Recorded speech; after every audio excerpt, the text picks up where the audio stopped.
దినదినంబు యేసుకు దగ్గరగా చేరుతా, అనుక్షణంబు యేసునే నా మదిలో కోరుతా. ఎల్లప్పుడూ యేసు వైపు కన్నులెత్తి పాడుతా, పరమ తండ్రి నీదు మాట విభునితో మాట్లాడుతా. దినదినంబు యేసుకు దగ్గరగా చేరుతా. దేవునికే మహిమ. నమస్కారం అండి. మనము తెలుగులో వాడుక భాషలో బైబిల్ చదువుకుంటున్నాం కదా. ఇది వాడుక భాషలో బైబిల్ అండి. అంటే రాసే తెలుగు కాకుండా మాట్లాడే తెలుగులో బైబిల్ ఉంది కాబట్టి నాకు ఇంట్రెస్టింగ్గా ఉంది, చదువుతున్నాను. ఈ మధ్యకాలంలో నేను చదవలేకపోయాను, ఎందుకంటే నాకు ఈ ఆడియో వీడియో మర్జ్ చేయడం ఇదంతా చాలా టైం టేకింగ్గా అనిపిస్తుంది. కాబట్టి నేను మళ్ళీ ఓల్డ్ మెథడ్కే వచ్చేసి ఫస్ట్ నాకు బైబిల్ చదవడం ఇంపార్టెంట్ కాబట్టి నేను బైబిల్ అలానే చదువుతున్నాను. మర్జింగ్స్ అవి నాకు రావటం లేదు, సరిగ్గా టైం పడుతుంది. సో ఇప్పుడు మనం లేవీకాండం 15వ అధ్యాయానికి మనం వచ్చామండి. 15వ అధ్యాయంలో ఎన్ని వచనాలు ఉన్నాయంటేనండి 32 వచనాలు కనిపిస్తున్నాయండి. ఈ 32 వచనాలు దేని గురించి దేవుడు పరిశుద్ధాత్మ దేవుడు రాసి పెట్టారు అని అంటే, శరీర శ్రావణానికి సంబంధించిన ఆదేశాల గురించి దేవుడు రాసి పెట్టారంట. చదువుతున్నానండి.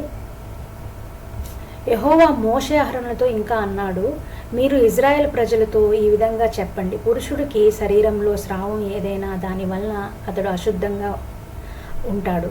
అది కారుతూ ఉన్నా కారకపోయినా అతడి శరీర స్థితి శుద్ధమే.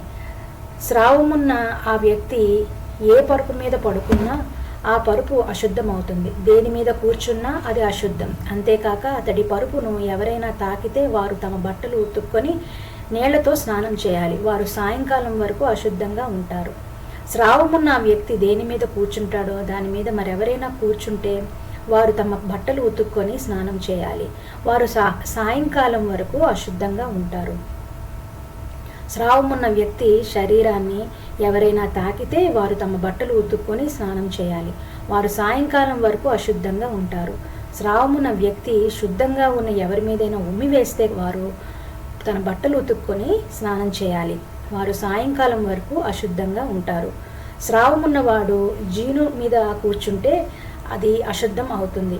ఆ వ్యక్తి ఉన్న దేనినైనా తాకేవాడు సాయంకాలం వరకు అశుద్ధంగా ఉంటాడు. వాటిని మోసేవాడు కూడా తన బట్టలు ఉతుక్కొని స్నానం చేయాలి. అతడు సాయంకాలం వరకు అశుద్ధంగా ఉంటాడు. స్రావమున్న వ్యక్తి నీళ్లతో చేతులు కడుక్కోకుండా ఎవరైనా తాకితే వారు తమ బట్టలను ఉతుక్కొని స్నానం చేయాలి. వారు సాయంకాలం వరకు అశుద్ధంగా ఉంటారు.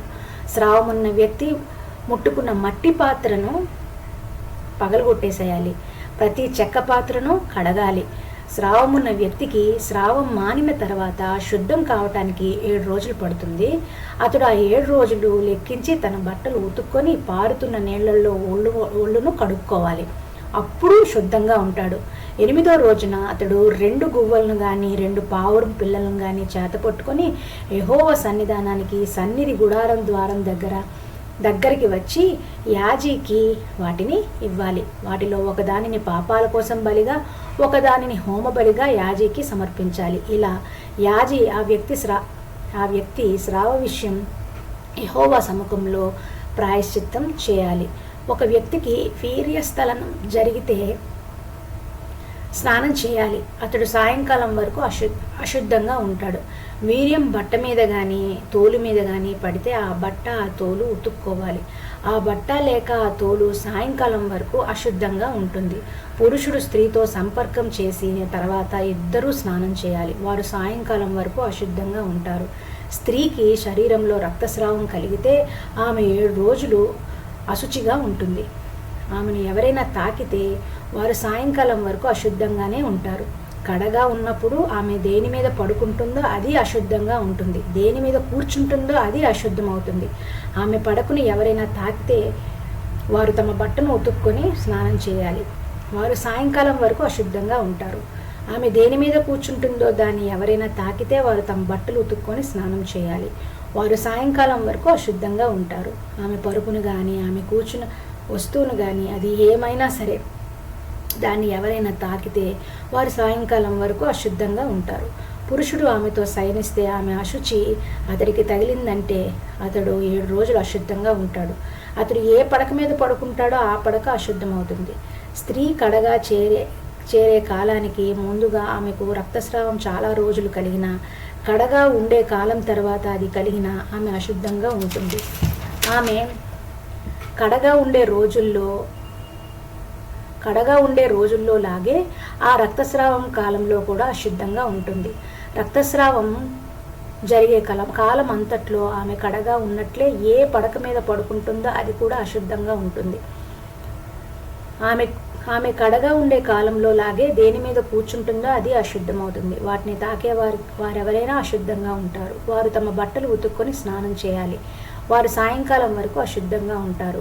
ఆమె రక్తస్రావం మానిన తర్వాత ఆమె 7 రోజులు లెక్కించుకోవాలి. ఆ రోజులు అయ్యాక ఆమె శుద్ధంగా మారుతుంది. 8వ రోజు ఆమె 2 గువ్వలను కానీ 2 పావురాల పిల్లలు కానీ చేత పట్టుకొని సన్నిధి గుడారం ద్వారానికి యాజీ దగ్గరికి వాటిని తేవాలి. యాజీ వాటిలో ఒక దానిని పాపాల కోసం, రెండో దాన్ని హోమబలి కోసం సమర్పించాలి. ఈ విధంగా యాజీ ఆమె అశుద్ధత విషయం ఆమె కోసం యెహోవా సన్నిధానంలో ప్రాయశ్చిత్తం చేయాలి. ఇజ్రాయేల్ ప్రజల మధ్యలో నా నివాస స్థలం ఉంది. వారు దాన్ని అశుద్ధం చేయకుండా, తమ అశుద్ధత వలన చావకుండా మీరు వారిని అశుద్ధత నుంచి వేరు చేయాలి.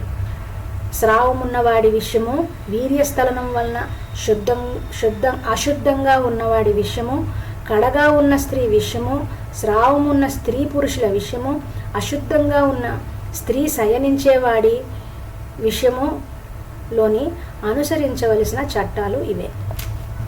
ఇది 15వ అధ్యాయం సారాంశం అండి. 16వ అధ్యాయాన్ని మనము నెక్స్ట్ ఎపిసోడ్లో చూద్దాము. ఇప్పుడు ఇదంతా చూస్తూ ఉంటే మనము బైబిల్ని ఎక్కువగా పాత నిబంధన బైబిల్ని చదువుతున్నప్పుడు ఒక పాస్టర్ గారు చెప్తే నేను విన్నాను, ఎవరికి రాశారు, ఎవరి కోసం రాశారు అన్నది కూడా మనము మైండ్లో పెట్టుకొని మనము ఏ కాలంలో రాశారు ఇవి మైండ్లో పెట్టుకొని బైబిల్ని చదవాలి అని చెప్పారు. దీనిలో మనం ఆధ్యాత్మిక పాయింట్స్ని తీసుకొని ఇప్పుడు ఈ ఉన్న కాలంలో మనము స్పిరిచువల్గా ముందుకు వెళ్ళాలి అని నాకు అనిపిస్తుందండి. సరే, 16వ అధ్యాయాన్ని మనం నెక్స్ట్ ఎపిసోడ్లో చదువుకుందామండి. దేవునికే మహిమ. ఆమేన్.